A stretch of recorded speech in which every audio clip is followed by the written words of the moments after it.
एक छोटा सा गांव था, धनपुर। यहाँ पर सिर्फ 50 से 60 घर थे, लेकिन एक बात जो सबको डराती थी वो थी मौत का मेहमान। मौत का मेहमान एक अजीब सा नाम जिसे सुनते ही लोग थर थर कांपने लगते।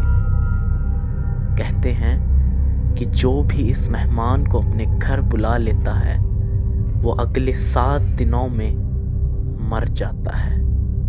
लेकिन ये सिर्फ एक अफवाह थी, ये शायद सच। राघव एक कॉलेज स्टूडेंट था। राघव और उसके दोस्त अपनी छुट्टियां इस गांव में बिताने आए थे। उसने गांव वालों से मौत के मेहमान के बारे में सुना तो वो हंसने लगा। राघव हंसकर, अरे भाई ये सब बस तुम लोगों का दिमाग के ऊपर का वहम है, कोई मौत का मेहमान नहीं होता, ये सब बस अफवाह होती है।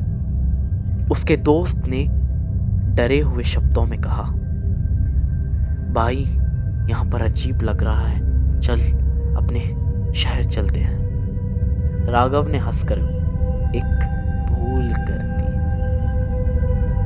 उसने रात के 12 बजे एक पुरानी रिवाज के मुताबिक एक दिया जलाया और कहा, अगर तू है तो आ जा। और तभी हवा एकदम से ठंडी हो गई, दिया बुझ गया और सब कुछ सन्नाटा हो गया। धीरे से हंसने की आवाज आई। राघव हंसकर अपने कमरे में सो गया। रात के 2:30 पे उसके दरवाजे पर किसी के नॉक करने की आवाज आई। दरवाजा किसी ने खटखटाया। जब राघव बाहर जाकर देखा तो वहां कोई नहीं था।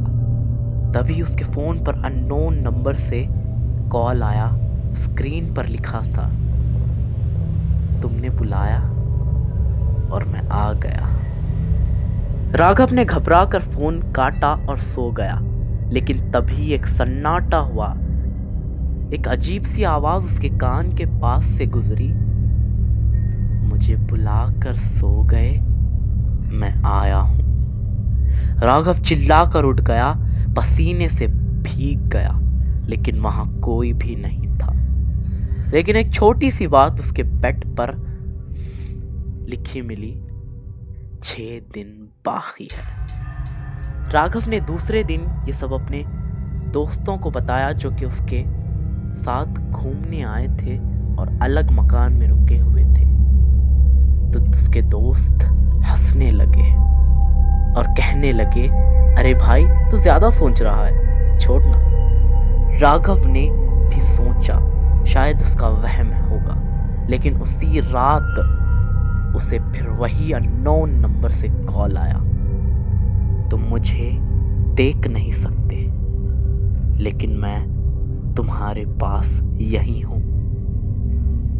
राघव की छाती पर एक तेज दर्द महसूस होने लगा, जैसे कोई उसका गला दबा रहा हो। जैसे तैसे उसने लाइट चलाई, लेकिन पर लाइट चलते ही सब कुछ नॉर्मल हो गया। उसके टेबल पर एक और मैसेज लिखा मिला, 5 दिन बाकी है। राघव बहुत ज्यादा डरा हुआ था। तीसरे दिन अब राघव को यकीन हो गया था कि कुछ गलत हो रहा है उसके साथ। उसने पंडित जी से मिलने का फैसला किया। पंडित जी ने कहा, तूने जो बुलाया है वो सिर्फ एक भूत नहीं, एक शापित आत्मा है, ये तुझे जाने नहीं देगा। राघव, तो अब क्या करना होगा? पंडित जी ने कहा, एक रात आखिरी है, अगर उस रात तक तूने इसे नहीं रोका तो तुझे मौत के मेहमान का हिस्सा बनना पड़ेगा। अब राघव और ज्यादा डर गया था, लेकिन अब उसके पास कोई रास्ता नहीं बचा था। चौथे दिन अब चीजें और भी बुरी होने लगी थी। राघव के घर की छत पर एक काला साया नजर आया।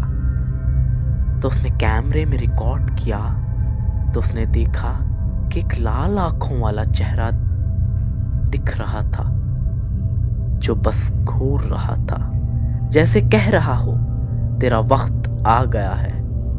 उसी रात राघव की बहन ऐसा चिल्लाते हुए उठी। उसने देखा एक काली परछाई उसके बेड के पास खड़ी थी। जैसे ही उसने लाइट ऑन की, परछाई हवा में खुल गई और एक नया मैसेज लिखा आया, 3 दिन बाकी है। 7वें दिन राघव और उसके दोस्तों ने पंडित जी के बताए मंत्र का जाप किया, लेकिन कुछ काम नहीं आया।